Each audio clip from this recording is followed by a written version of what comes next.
Hi, this is Chico Resch. You are listening to the Let's Go Devils podcast on the Primetime Radio Network.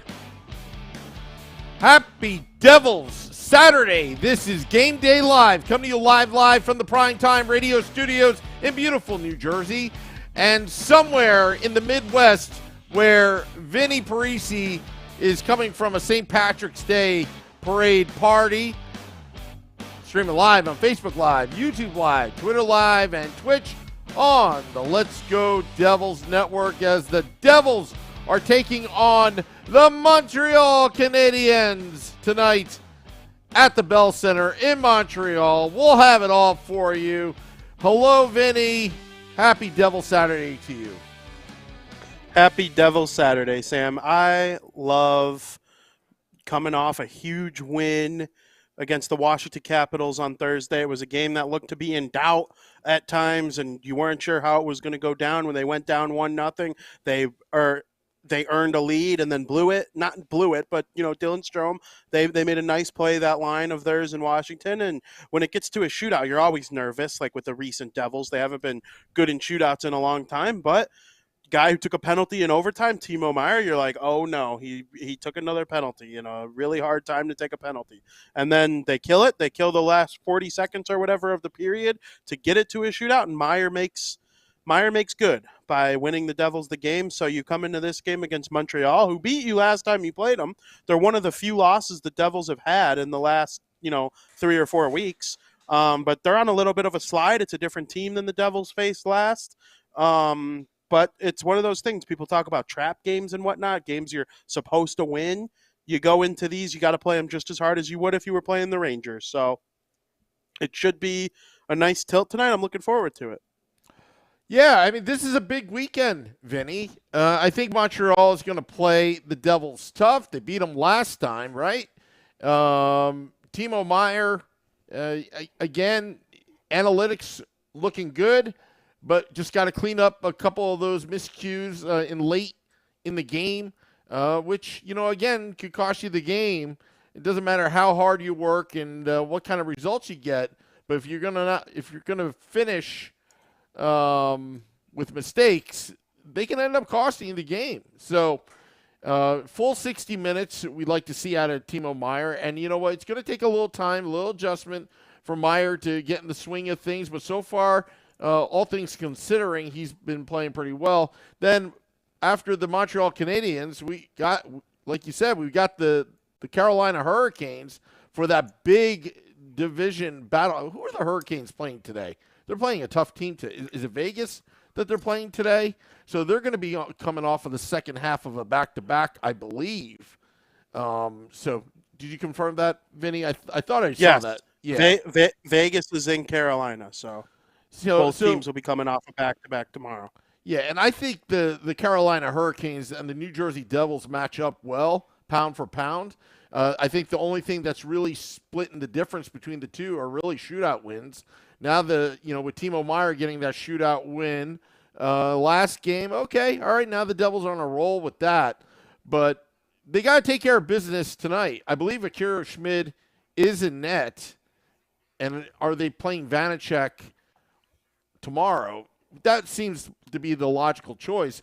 I think Akira Schmid right now, Vinny, is proving his worth because he's eaten up some time, some games, and he's giving Vanacek a breather because he's played the whole season, and lately he hasn't been that good. Yeah. First of all, really quick before I get back into Vanacek, the Devils, they play the Canes tomorrow. There's a chance they could be tied for first place by the time tomorrow's over. If Vegas beats them tonight and the Devils beat Montreal tonight, they'll be playing for a tie in the standings tomorrow. The Hurricanes have one less game played, which is the first tiebreaker. But when the season's over, everybody has the same number of games played. So the tiebreaker becomes row, which is regulation or overtime wins, which the Devils have one more than the Hurricanes. So you never know. You got to get tied with them, and you got to stay ahead in the row. But back to Vanacek, yeah, to me, you're going to need both. You need everyone. It's not good to use 7 goalies like they did last year. But, you have Vanacek, you have Schmid, Blackwood will be back in the mix, I'm assuming, if he gets healthy before the end of the season. You need everyone. You're going to need everyone. And you go into this game tonight. I don't know exactly who's going to start, but it's probably going to be whoever goes tonight isn't going to go tomorrow. And you need them both to win. So, it's going to be interesting. Once we start talking playoffs, then, we can debate about the goalies all the time. But, while we're still trying to see the Devils clinch and keep pace with Carolina while staying far ahead of the Rangers, 9-point lead in the division now with 18 games left, it's going to be tough. So you need all hands on deck. The goalie situation is just like the scores. It can't be Jack Hughes carrying the load every single game. He's been a little cool lately. I'm sure he'll heat back up eventually here soon. But other lines have stepped up while Jack has been cool, and that's why the Devils have kept winning, So same thing applies to goaltending. Yeah, and, speaking of, goaltending and just right now, Schmidt, I'll tell you, he's done everything the Devils have asked him to. He's looked good in the clutch. There's a question, Vinny, I want to ask you. Do you think out of nowhere he could be the guy down the stretch and into the playoffs? It's possible. We've seen it be done in the NHL. Jordan Binnington won the Stanley Cup. Matt Murray took over for a Hall of Famer, one of the greatest goalies ever, in Marc-Andre Fleury, and won the Cup twice. Patrick Waugh. Back in Patrick 86. Waugh did it. Yep. There are lots of examples of guys coming out of nowhere. A rookie goaltender, Cam Ward, won the Stanley Cup in 2006. Yep. The Blackhawks lost Antti Niemi and thought that their chance at a dynasty was going to go down the stinker, and Corey Crawford stepped up and proved everyone wrong. Like, this stuff has happened. Yeah. So will I be surprised if Schmidt gets the start, beats the Rangers, and then you see what happens from there? No. Would I be stunned if Vanacek figures it out again? I mean, during that stretch where he's like got an 890 save percentage, it's like an 8-game stretch. He's like 6-1-1 in that stretch. So, do the Devils find a way to win when he's in net more? Would you rather have the guy who's winning or the guy who's got a higher save percentage? I would choose the guy who's been winning. But they've both been winning. So it's a good problem to have. We'll see what ends up coming of it. But, yeah, I'm with you. I think if it's so obvious that Schmid is the guy going into the playoffs, you play him. And we've also seen instances, Sam, where a backup goaltender gets hot. They make the first start of the playoffs. They get a couple games in the playoffs, and then they fall off. Then they bring the starter back in. Scott Darling played almost the whole Nashville series in 2015 when the Hawks won their last Stanley Cup. And he started to fall off. They brought back in Corey Crawford. Marc-Andre Fleury was in net to start the playoffs. In 2017, they went back to Murray. They kind of split that playoff run. So, nothing's locked. As Lindy Ruff said about the lines, you're not locked into your lines. So it's not a baseball batting order. You don't put it in and that's it. It's locked. You can't change it. You can change it up as the game goes along. So we'll see what happens. Yeah. Did we get the lines for today? Vinny, did they actually come out? I know I always ask that question. No, they haven't started warm-ups yet. We're still about 13 minutes out from warm-up starting, but I can see if there were some practice lines that we can go off of. I do believe we are sticking with the lines that won the game last week against the Washington Capitals. So, yeah, they had the same lines today ahead of their morning skate against Montreal. So Tomas Tatar with Heischer and Mercer. Boquist still up on that second line with Timo Meier and Jack Hughes. Jesper Bratt down on the third line with Eric Holla and Andre Palat. Miles Wood with McLeod and Bastian. And then the defense pair stay the same. Smith stays in for Ball, so it's Siegenthaler-Hamilton, Graves-Marino, Smith-Severson. Let me see if I can find an update. Obviously, Curtis Lazar skated today. I think that is notable. He's finally with the team. But I don't have a confirmation on the netminder just yet. Okay. All right. So where are the Habs are right now? We got a Habs fan in the YouTube live, Vinny. Habs fan 77. But how are the Habs right now. I mean, obviously they've had their injuries. Marty St. Louis, I think he's a good coach. Where are they at right now in their franchise?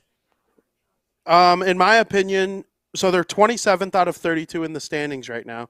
Last year they were 32 out of 32. And I do believe that a year removed from having the number 1 overall pick, making a 6-team jump in the standings, and we're not even done because they're only 1 point behind Philly and 1 point behind Vancouver and 3 points behind the Blues. And then you start getting above the Blues, you start thinking like playoffs. The top 2/3 of the league all believe they have a chance every year. And I love Marty St. Louis as a coach. And they haven't had Cole Caulfield in a while. He's going to miss the rest of the season. Mm-hmm. He'll be back next year. He's a great player. They've gotten almost nothing out of Uri Slafkovsky this season. Yeah. Whereas I think that probably will change. I don't call guys, I don't use the B word for at least 3 years. Yeah. And I also use the B word lightly. Like, people are going to hate me for saying this. Alexis Lafreniere is not a bust. He hasn't lived up to the hype. Not living up to the hype and becoming a bust are two completely different things. Mm-hmm. Pavel Zacha was not a bust. He was a bad 6th overall pick. Nail Yakupov was a bust. Like, that's a guy who's a bust. Yeah. But Slavkovsky, those guys, they're all going to get it together. Kirby Doc has looked outstanding since moving over to Montreal. I don't hate where they are, and I like St. Louis as a coach. If they get some talent in that room playing that play style, the Habs are going to be good once again. They're kind of like I'm trying to think of like a good example of a team who's always relevant, and then if they go through a year or two of a retool or a rebuild, they seem to assert themselves back near the top again soon. Montreal's kind of always one of those franchises. They don't go very long without making the playoffs, so we'll see what happens. Another high pick. Maybe they get lucky again. I mean, we've seen the 6th worst team win the lottery. The Devils were the 6th worst team when they won the lottery with Hischier. So all sorts of great things can happen. It's a deep draft. Kent Hughes is a good GM, as we think so far. So it's going to be interesting to see what the Habs do going forward. I don't think they're going to be the Devils' problem anytime soon, but we'll see. Yeah. Yeah. Just reading some of the comments here. Wyatt Earth, nah, man, a bust is an investment that doesn't live up to its expectation. He thinks Lafreniere is a bust. Kako is the worst bust. Hilarious, back disasters for the bad guys. When I think of bust, I think of Alexander Daig. Was he you're out of the league. Yeah, you're like you don't play it. Or if you want to look at other sports like Ryan Leaf, when he that's a bust. That's a total bust. Yes, absolutely. And I know in Chicago, there's always this debate about Justin Fields. That's not a bust.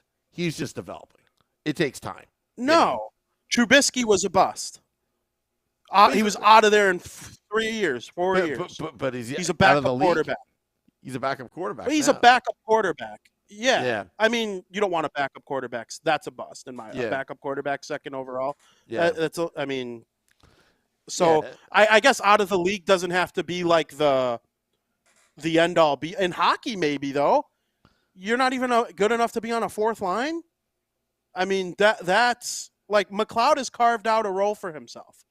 So there are people who call him a bust. He's not a bust, in my opinion. He didn't live up to being the 11th overall pick. But if he were drafted in the 3rd or 4th round, people would love McLeod. They'd be like, "Yeah, we got this 3rd rounder. Yeah. That's a pretty good 4th." It's amazing how we hold. It's amazing how we hold players to their draft, position when they were picked. Like Select the Boy says, Johnny Football was a bust. Johnny Football was a bust. No doubt about it. That's a bust. He was overhyped. He was outstanding at Texas A&M. He could run all over threw a pretty ball, and then he gets to the NFL and stinks. That's a bust. But here's an example of a bust go boom. Geno Smith for the Seattle Seahawks. Geno Smith drafted by the Jets. Geno Smith was supposed to be the franchise quarterback as a 2nd rounder. And gets punched in the face by his teammate, and then Geno Smith replacing, breaking the streak of Eli Manning, unfortunately, like he's put in that position, that horrible position, no fault to his own. And but Geno Smith completely redeeming his career, getting a 4-year contract. Now, I know we're talking about football here, but we're talking about busts. We're talking about busts. But I'll tell you who's boom from the start, Dawson Mercer in that 2020 draft. Right now, the jury's still out on Alexander Holtz, who is having a tremendous time in Utica right now, gaining some confidence, shootout goals, Vinnie. But here's a question I want to talk about, because you brought up the first overall pick in Montreal, but now the debate is Simon Nemec and Luke Hughes. Who's more NHL ready? That's a good question. Is the isn't it? $1,000,000 question. I would put them equal. Like, so I haven't seen Nemec play in person yet. Yeah. I have seen Luke Hughes play in person. And I noticed this year opposed to last year he was doing exactly what Seamus Casey's doing. All about offense. All I care about is helping my team score. There's a clear emphasis on the two-way game for Luke Hughes this year, because I think over in Michigan, they're in the Devils, they're working together like, this is how you got to be in the NHL. This is what will make you successful. You have to, look at your brother Quinn. Quinn and Luke are a little bit different. I think Quinn is a little more offensive-minded, fastest player ever to 200 assists for a defenseman. But Luke he's got that kind of talent. Yeah. He made some awesome plays in the game I was at. And I still probably think I would love to see somebody come forth and tell me that they are able to say this. I saw Jack Hughes and Luke Hughes score a goal in the same season. If there's anybody out there who's also done that, at Vinnie Parise on Twitter, I want to hear about it. And it was one Friday, back to back. But Luke Hughes, I would probably say, gets an edge because Nemec hasn't been called up yet. And I feel like the fact that he hasn't made his NHL debut, and I know for a fact that the second Michigan season is done, you will see Luke Hughes at New Jersey Devils practice. And so that leads me to believe the organization thinks he's a tick ahead of Nemec. And personally, from what I've seen watching Utica on my AHL TV subscription versus what I see from Michigan from time to time when they're plus the one game I went to, I would give the slight edge to Mr. Luke Hughes. Holtz looked good yesterday, though. Saw some highlights from that game. The overtime winner. He'll figure it out. I have all the faith in the world. I mean, right now, if you look at that 2020 first-round picks for the Devils, Mohamed Doolin is essentially a piece for Timo Meier. Dawson Mercer is Dawson Mercer on a major hot streak right now, 11 goals and 8 assists in the last handful of games. And then you got Alexander Holtz, remain to be seen, who was picked higher than the other two. Now, there's some debate going on YouTube Live. Holtz may be fast enough for NHL, but not for the Devil system, says R. Nunez. Steve Engels saying Holtz is too good for the AHL, but not fast enough for the NHL. You know what? Truthfully speaking, I would give it some time. I mean, does Holtz need to be as fast as Jack Hughes? No, but he needs to get to the play quicker. He needs to, find the slot areas. I mean, he's obviously got a shot. He's offensive minded. And, and I think he can hold his own, but I think we can't compare him to Jack Hughes' speed. Like, Jack Hughes is fast. Even Dawson Mercer's pretty fast too. Sam, you played hockey, right? Yeah. You would know what I mean if I say F1, F2, F3? Yeah. Okay, so if Jack, and for those of you who don't know, F1 is the forward that's first in on the play. Usually on the Devils' best line, it's Nico Hischier and then Jack Hughes. F1 is almost always one of those two. Sometimes it's Jesper Bratt, depending on where he is. If Jack Hughes is F1 and then following him is F2, Timo Meyer, all you need Alexander Holtz to do is learn how to be F3. If Alexander Holtz can learn to be a productive F3, he scores 30. I love that shot. The goal he scored last night, I was like, once this all comes together in the NHL in terms of skating, knowing where to be, and knowing how to get there in a perfect amount of time, this is an NHL player. Yep. So I have all the faith in the world in Alexander Holtz. He was a high pick for a reason. Remember there's this kid that plays for Buffalo. His name is Tage Thompson. Tage Thompson is what some of these people would be calling a bust 3 years ago because they jumped to conclusions way too early. Give Tage Thompson time to – oh, and then he got hurt and missed like a year and a half. All Tage Thompson did while he was hurt was hit the gym a little bit. Now he is one of the very best players in the NHL, and I don't say that lightly. So give it a minute. This Devils team has plenty of time. They're already good. They're already really good with, all the young players. So you know what? Holtz in the high slot area. I mean, he has his areas like Jack Hughes where he's just deadly. The puck's going in. It's just a matter of finding that space and getting in right position quickly to maybe make up. I'm not buying the fact that he's like so slow. Like if you want a slow player, Nolan Foote is slow. The footwork is not there. No pun intended. Holtz ain't any slower than Andre Palat. Yeah. I mean, Andre Palat he's got a big brain. He's good being F3. He'll go to the front of the net. He'll win a buck battle deep. Alexander Holtz has a really good shot. He's tenacious, I would say, because I do think he's got a pretty good motor. I think he wants to win. I think he wants to be a good NHL player. And you combine that with some of the talents that made him the 7th overall pick. It doesn't always come overnight for guys. Not everybody's Dawson Mercer or Jesper Bratt, who joins the NHL, and you're like, whoa. Sometimes it takes a minute. Marco Rossi's not with the Minnesota Wild yet. The kid it was Holtz or Rossi. Which one are the Devils going to choose? I'll tell you who looks super fast in the playoffs is Palat. If you think about it, it seems like he's always at the right place at the right time when he was with Tampa in the playoffs. Oh yeah, in the playoffs, it just somehow that works that way. Yeah. Well, let me be very clear. I love Andre Palat. When they signed him, I was like, would I rather it be $4 million than $5 million? Yeah, I would. But you overpay an extra $1 million for a guy who's won 2 cups, been to 3 or been to 4. I don't know. I think where he's going to come in handy is if you're in the playoffs and you're down 2 or 3-0 in the first period, and in the locker room, you've got a guy that's been there, done that. We know Tampa Bay's Lightning's history. Some of the comebacks that they've had to orchestrate, especially down in the series. So Devils fans, I think a lot of people are just way too analytics, based. Again, it doesn't tell the whole story. If you understand and believe that analytics does not tell the whole story, you have to look.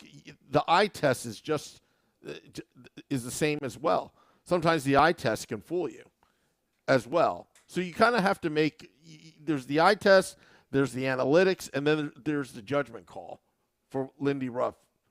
Who he wants out on the ice. And look at what happened to Boquist. A lot of Devils fans wrote off Boquist. That Boquist, you throw him in a trade, for Timo Meyer. It looks like Boquist is doing pretty well right now. He's playing with Timo Meyer. Yeah. Yeah. Because you know why? I'll tell you the reason why Boquist is, hung around and They were willing to be patient with Boquist because the guy's fast. He's pretty fast, and he's getting faster, and he's starting to. I think he really just had a confidence problem, being a young kid coming into the NHL, trying to. You're surrounded with such high level talent like Jack Hughes, like Nico Hischier, and you're trying to find your way, I think I give Boquist some time. He's a serviceable player where you can play him anywhere. And those are the kind of players you need. Who on the Devils has better hands than Boquist? Hughes? Hischier? I would say Timo Meier. I would say Jesper Bratt. I'm having a hard. Mercer probably. Mercer has some nice hands, but like those five is Boquist got like the sixth best. He's got better hands than Miles Wood. He certainly has better hands than Mikey McLeod, Bastion. I mean, Boquist. He's silky smooth sometimes, and sometimes I watch him play, and I'm like, how don't you do that more often? Yeah. But I'll tell you what, Vinny. According to our fans in the YouTube Live and Facebook Live, that when Shorts Guy does his podcast with you, Holla scores. When I do it with you, Holla doesn't have the great hands like you did the last two games. Yeah, Holla scores goals the way Holla needs to score goals, banking it off the goalie, jamming at the front of the net. Holla's not Mr. Nifty Mitts by any means, but you're right. So let's get Shorts Guy. No, I'm just kidding. The Holla scores tonight for Sam Wu. Let's go Holla. Yeah. Let's go Holla. Yeah, I told you, I stuck up for Holla for a long time now. I said down the stretch, you're going to love Palat and you're going to love Holla because that third line has been the Achilles heel of the New Jersey Devils the last 3 years. Let's say 5 years, okay? Although the previous years there were more problems than just the third line. But the third line is good, and Holla is finishing. You got Palat. Putting Jesper Bratt down at that line, I wouldn't say we shouldn't call it down. You really have a balanced attack. A balanced attack with all four lines right now. Each line having a purpose. All right, I think we need to get to our predictions, Vinny. Predictions. This is going to be a tough one because it could go either way. Either way. So YouTube Live, Twitter Live, Twitch, Facebook Live, YouTube Live, wherever. Give us your predictions. We want to know. The Devils have a better road record than a home record. Their home record's not bad. They're 18-12-2. It could be better. I'd like to see it be a little bit better if they're going to compete. If it was a little better, they'd be right there with the Bruins.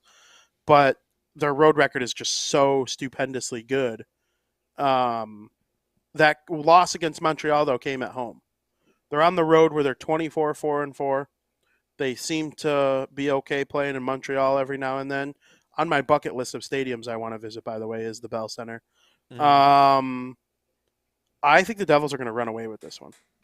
They're going to be, if they're not angry about the way the last game against Montreal went, they should be. And this just seems like a Jack Hughesian kind of game. So Devils win 5-2. Interesting. All right. Well, I was just going to say, kind of took my score. So, did I really take your exact score? Yeah. Sam, it is not against the law in New Jersey or Illinois to take the same score.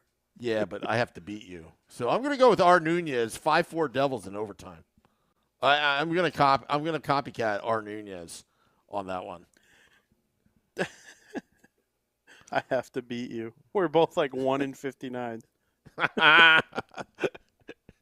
Yeah, and of course I'm trying to sabotage your scores, right?